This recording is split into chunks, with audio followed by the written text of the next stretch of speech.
The sun hadn't even cleared the horizon when Elias opened his shop, a small, dusty watchmaker's stall at the edge of the city.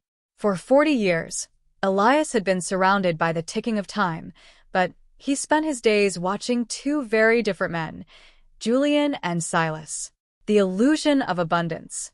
Julian was the town's most visible success. He drove a carriage that shone like a polished coin and wore silks that whispered as he walked. To the casual observer, Julian was wealthy.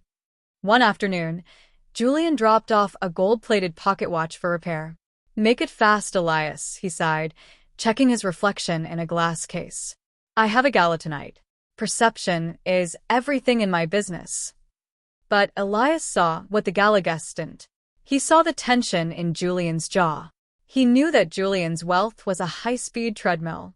To keep the silks and the carriage, Julian had to trade every waking hour for a paycheck. If the work stopped for even a week, the illusion would shatter. Julian didn't own his lifestyle. He was merely renting it from his future self. The financial reality.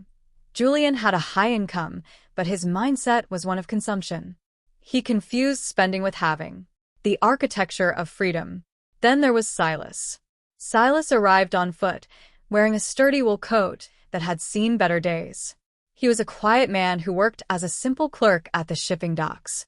"Just a cleaning today, Elias," Silas said, handing over a plain steel watch. While Julian was out buying the latest luxuries, Silas was playing a different game.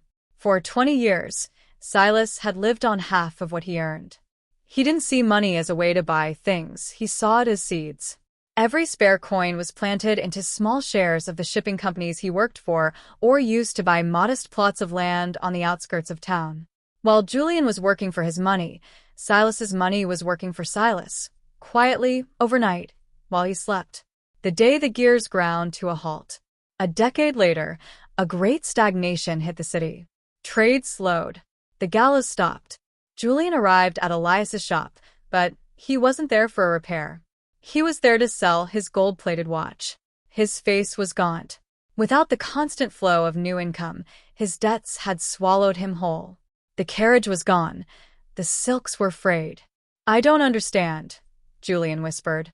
"I did everything right. I looked the part." Elias looked at him sadly. "You built a palace of glass, Julian. It looked beautiful, but it couldn't withstand a breeze." Moments later, Silas walked in. He looked exactly the same wool coat, the same calm demeanor. But he wasn't there to sell. He was there to buy a small clock for his granddaughter.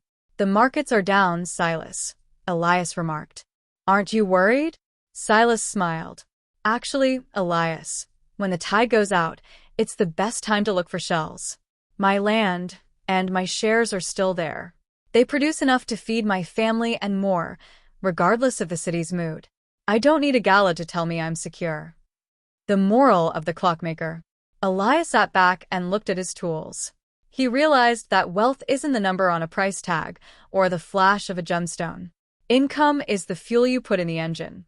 Wealth is the engine that runs without you. Mindset is the map that tells you which one to build. True wealth is the ability to wake up in the morning and say, "I can do whatever I want today."